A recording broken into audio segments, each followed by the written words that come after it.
What if I told you that the best place to invest in multifamily real estate right now is a place that most investors will overlook? Because it's not Miami, it's not Dallas, it's not Charleston, and it's not Nashville, Tennessee. Because if you're chasing markets that everybody else is talking about, guaranteed you are chasing lower returns. In this video, I'm going to break down exactly where you should be placing your dollars in 2026 for multifamily real estate. And this is based on real world experience, actual ownership, and focusing on what matters most: equity, cash flow, and of course, freedom. By the end of this video, you may completely rethink where you put your dollars in 2026. Let's go. Now, first, let's define what the best market even means, because some people will say that the best market is the one with the most population growth, or the trendiest city, or the luxury developments, or even the most appreciation. But the best for me, the best market is the one where you can build real cash flow first and equity second, because the order really does matter. Because equity doesn't put food on your table. Equity doesn't allow you to have the lifestyle that you really want through investing in real estate. Cash flow does. Cash flow is what puts food on the table. Cash flow is what allows you to continue to have the lifestyle that you want. And it's cash flow that allows you to survive downturns and, of course, continue to buy properties. We want to build that first, and then comes equity. And the beautiful thing about commercial multifamily, while using the BRRRR strategy: buy, renovate, rent, refinance, and repeat, which, side note, the location, the area that I'm getting ready to reveal, is one of the only areas in the United States where you can continue to implement the BRRRR strategy at scale. So stay tuned, because you're not going to want to miss this. But commercial multifamily with the BRRRR strategy, you get to have your cake and eat it too. What do I mean by that? You can create strong monthly cash flow every single month from what the property generates, and you have forced appreciation. When you go and add a value to a commercial multifamily building, increase its income, the value of the property goes up, and we don't have to wait years for the appreciation to come down the line. We can create it in a very short time, and that, my friends, is the dream. So now, with those two filters in mind, cash flow and equity, we start looking around at the United States, and there are some obvious places that are out of the contention when it comes to the best place to invest in 2026. Cash flow and equity, West Coast is out. Cash flow and equity, East Coast is out. And now, over the last few years, with so many people moving down to the Sun Belt, inflating the prices, the Sun Belt is out. Why? Because rents are flattening. Some places they're even declining. So where does that leave us? Ladies and gentlemen, ding, ding, ding. The answer to the best place to invest your dollars in multifamily real estate in 2026, the Midwest. This is why the Midwest has my vote. I already leaked that this location is the only place in the United States where you can BRRRR at scale. And this is where average investors miss the gold. And there is gold here. The number one reason why the Midwest wins is because it has a lower barrier to entry, meaning the purchase price of the properties here is much lower. Lower down payments, lower costs to get into the property means that you can make more returns, as well as down the road buy more properties. Your purchasing power is strong in the Midwest. Another strong reason why the Midwest wins is that the rent is not that much lower comparatively to other areas. Yes, the cost to get into the properties is lower, but the rents are not proportionally lower than the other coastal markets. What does that mean for our returns? It's obvious. We have higher cash on cash return, higher monthly cash flow, and higher ROI overall. Following that up is forced appreciation. In commercial multifamily, when you increase the income, decrease the expenses, and tighten down operations, that increases the value of the property. So that's cash flow first, equity second, And that is something that the other markets can't even compete. They're not even in the same realm because you never get both all at once. This is where savvy investors make the gold. Now let's boil this down to a real world example. In 2020, I bought a 4-unit apartment building in Fayetteville, North Carolina. We renovated the entire project. It was 1-bedroom apartments and we rented them out for $700. Fast forward to 2024, 2025. We bought 1-bedroom apartments in Northeast Ohio. We renovated those units and we rented them out for $800. So now we already have a difference of $800 in the Midwest and $700 in the Sun Belt. Now we anticipated increasing those rents pretty dramatically over time down in North Carolina.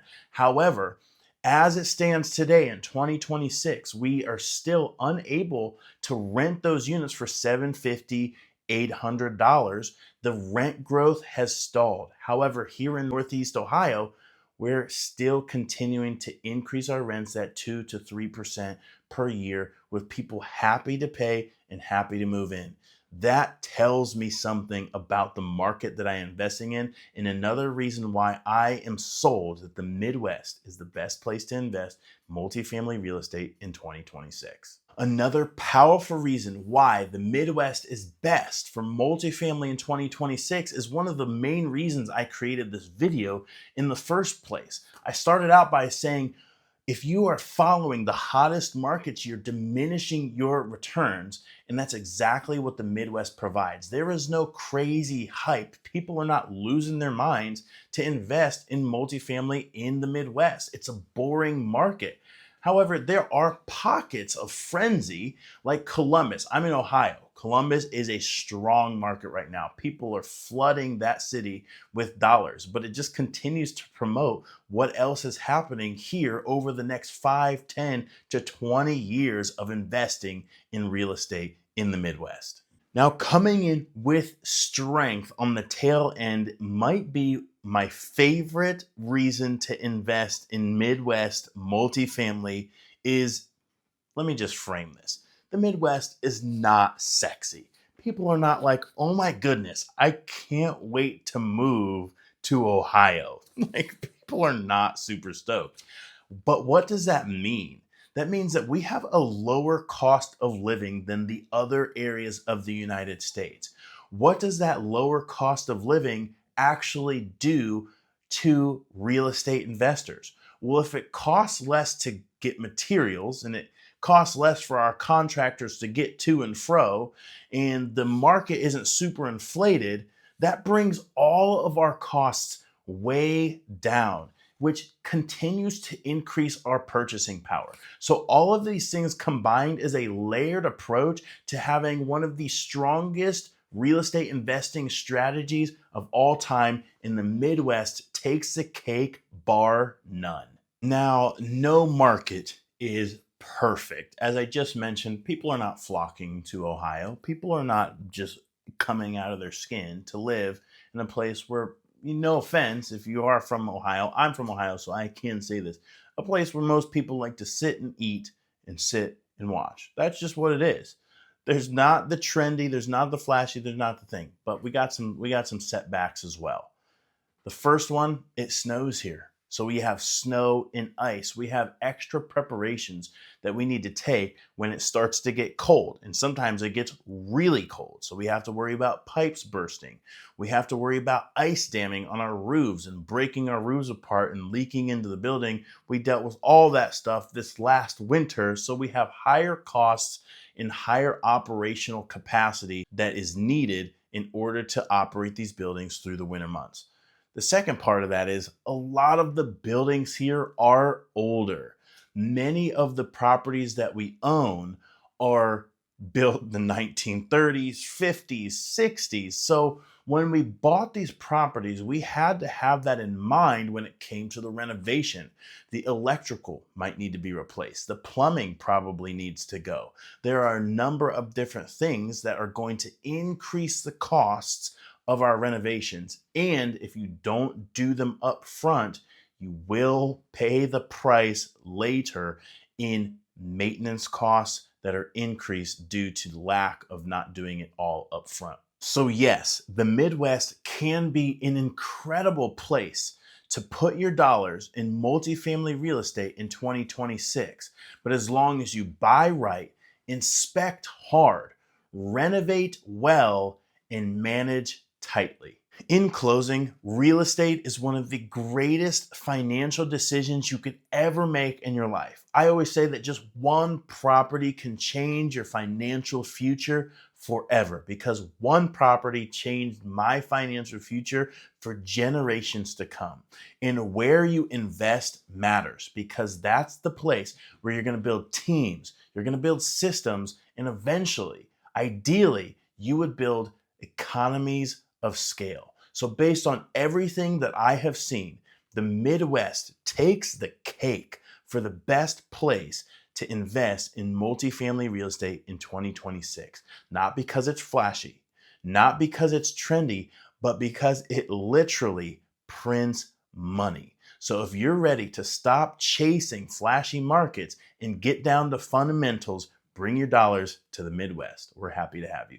So, ladies and gentlemen, if you got value out of this video, if this video served you in any way, drop a like, subscribe to the channel. We drop something every Tuesday at 10 a.m. and leave a comment. Specifically, where are you investing right now? Or where are you thinking about putting your next dollars? Is it West Coast? Is it East Coast? Is it the Sun Belt? Or is it the best place to invest in 2026 right here in the Midwest? But wait, before you go, please join me in this week's verse of the week. It's a powerful verse.